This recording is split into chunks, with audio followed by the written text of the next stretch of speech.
বিএনপির জাতীয় নির্বাহী কমিটির সদস্য সাবেক এমপি এম নাসের রহমান বলেছেন, বিএনপির চেয়ারপারসন বেগম খালেদা জিয়াকে ওপাশের দেশটি বিষ প্রয়োগে মেরে ফেলতে চেয়েছিল। এটা কিন্তু সত্য ঘটনা। এটা আরেকটা পরাশক্তি ধরে ফেলেছিল। ভারতীয় সেনাবাহিনীর মেজর কারারক্ষী হিসেবে ওই জেলখানায় ঢুকেছিল 1 বছর যাবৎ। সেনাবাহিনীর মেজর র্যাঙ্কের তার কাজ ছিল ইসরায়েল যেভাবে ইয়াসির আরাফাতকে বিষ খাইয়ে মেরে ফেলছিল, ওই সেম বিষ অ্যাপ্লাই করার।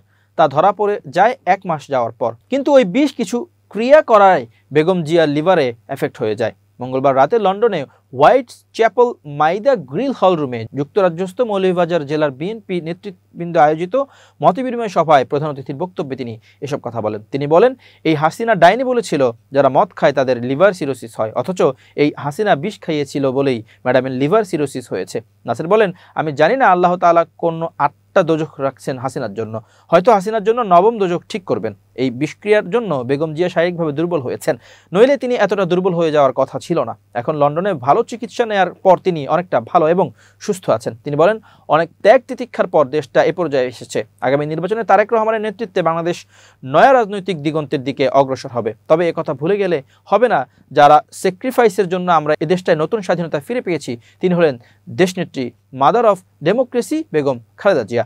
জীবনের সবচেয়ে বড় স্যাক্রিফাইস তিনি করেছেন। আমরা কথায় কথায় সবাই ত্যাগী ত্যাগী নেতা বলে থাকি, অথচ ভোটাধিকার ও গণতন্ত্র ফিরিয়ে আনার দীর্ঘ আন্দোলন সংগ্রামে তিনি যে ত্যাগ স্বীকার করেছেন তা ভুলবার মতো নয়। প্রবাসী নেতাকর্মীদের উদ্দেশ্যে নাসের রহমান বলেন, গত 15.5 বছর হিটলারের পর বোধহয় সবচেয়ে ফ্যাসিস্ট স্বৈরাচার সরকারের অধীনে আমরা ছিলাম। এই রেজিমের বিরুদ্ধে আন্দোলন করে সবচেয়ে বেশি জুলুম নির্যাতনের শিকার বিএনপির লক্ষ লক্ষ নেতাকর্মী হয়েছেন। সবচেয়ে বেশি জেলে গেছেন বিএনপির নেতাকর্মীরা, সবচেয়ে বেশি মামলা খেয়েছেন বিএনপির নেতাকর্মী, সবচেয়ে বেশি গুমের শিকার হয়েছেন বিএনপির নেতাকর্মীরা, খুনের শিকার হয়েছেন বিএনপি। নাসের রহমান প্রশ্ন রেখে বলেন, আর মাত্র 3 সপ্তাহের একটা আন্দোলন করে বাচ্চারা কি হাসিনাকে সরিয়ে দিয়েছে? এটা কি হয় কোনো ইতিহাসে ঘেটে পাবেন না? প্রেক্ষাপটটা সৃষ্টি করেছে কে? বিএনপি।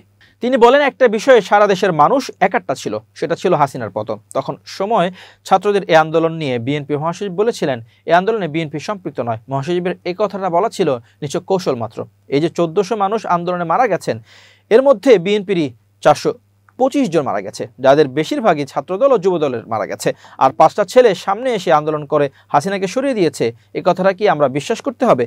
এই হাসিনাকে সরানোতে 15.5 বছর বিএনপির লক্ষ লক্ষ নেতার কর্মীকে বহু ত্যাগ তিতিক্ষার জীবন দিতে হয়েছে। নাসের রহমান বলেন, আমরা 2023 সালের জুলাই মাসে বিএনপি ঢাকায় শত বাধা বিপত্তি পেরিয়ে প্রায় 7 লাখ মানুষ নিয়ে বিশাল জনসভা করেছি। এর পরদিনই ঢাকা অবরোধের ডাক দিয়েছিল। সেদিনের অবরোধে আমরা নেতাকর্মী নিয়ে গদা হাতে নিয়ে রাজপথে ছিলাম। পুলিশ আমাদের গলির ভেতরে দৌড়ানি দিয়েছে। 62 বছর বয়সেও আমরাও পুলিশকে গদা নিয়ে দৌড়ানি দিয়েছি।